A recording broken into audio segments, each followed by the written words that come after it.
wanita tersebut mengatakan bahwa kami telah melaksanakan puasa pada hari itu dan kami perintahkan anak-anak kecil kami untuk berpuasa.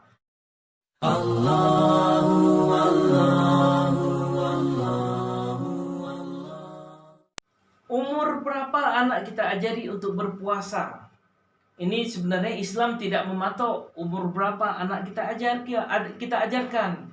Ini makin dini makin bagus. Tapi yang perlu diingat adalah kewajiban syariat puasa itu adalah bagi usia mukallaf ataupun bagi akil balik.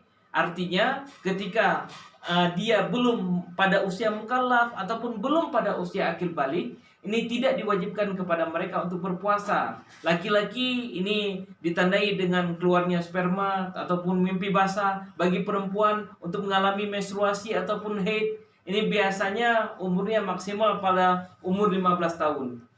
Akan tetapi dalam sebuah hadis yang sahih, ini Rasulullah SAW memerintahkan kepada kita untuk mengajarkan anak melaksanakan salat pada umur 7 tahun. Kemudian pada umur 10 tahun dia belum mau untuk melaksanakan salat, maka diperintahkan kepada kita sebagai orang tua untuk memukul dengan pukulan mendidik.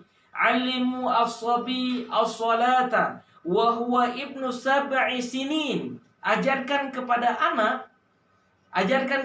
anak-anak kalian untuk melaksanakan salat mulai umurnya 7 tahun. Wadribuhu 'alaiha, pukul dia kalau dia enggak mau salat. Wa huwa ibnu 'asyara sinin, dan umur dia pada posisi 10 tahun. Ini kalau kita kiaskan pada pelaksanaan ibadah puasa, maka anak pada umur 7 tahun itu kita sudah ajarkan kepada dia untuk melaksanakan ibadah puasa. Ini bahkan kalau kita lihat dalam Sahih Bukhari, itu Imam Al-Bukhari ada memiliki bab khusus tentang bab Shaumi Subyan. Ini bab puasa anak. Ini di pengantar bab itu beliau Imam Bukhari memasukkan atau menulis apa yang diucapkan oleh Umar bin Khattab, yang Umar marah dan geram dengan tingkah pola orang-orang mabuk pada saat itu. Itu kata Umar apa? Kata Umar li Shinwan, untuk mereka-mereka yang mabuk di Ramadan waktu bulan puasa, kata Umar, wasibyanuna siyam, anak-anak kami berpuasa. Fadarabahu, kemudian Umar memukulnya sebagai hukuman kepada orang-orang yang mabuk tadi.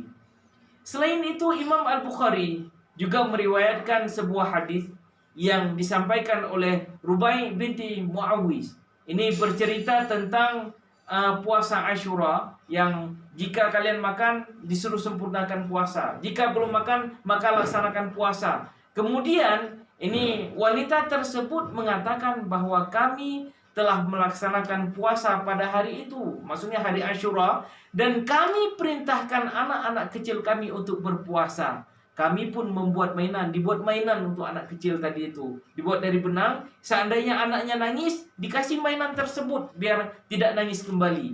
Ini adalah yang dipraktekkan oleh wanita-wanita para sahabat pada zaman dahulu kala. Seharusnya itu kita mengajarkan anak untuk berpuasa pun sedini mungkin. Mungkin dalam ukuran kita mengajarkan anak untuk berpuasa itu ketika dia secara kesiapannya sudah siap. Mulai kita ajarkan, memperkenalkan, ini loh nak puasa. Kita ajak dia makan sahur, kita ajak dia berbuka.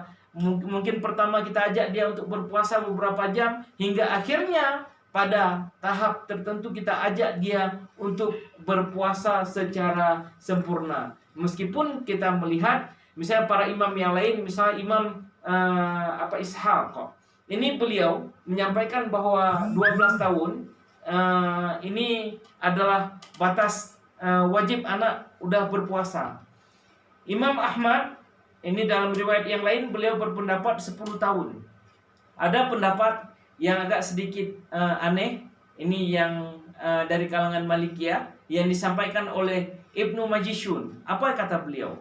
Kata beliau adalah, jika si anak sudah sanggup berpuasa, maka wajib bagi dia untuk berpuasa. Jika dia tidak berpuasa, dengan kesanggupan dia berpuasa, maka si anak tersebut wajib mengqadha. Akan tetapi pendapat tersebut dibantah oleh para ulama yang lain bahwa kewajiban puasa tersebut baru muncul ketika si anak sudah menjelang akil balik. Jadi untuk pengajaran sedini mungkin kita mengajarkan si anak untuk berpuasa.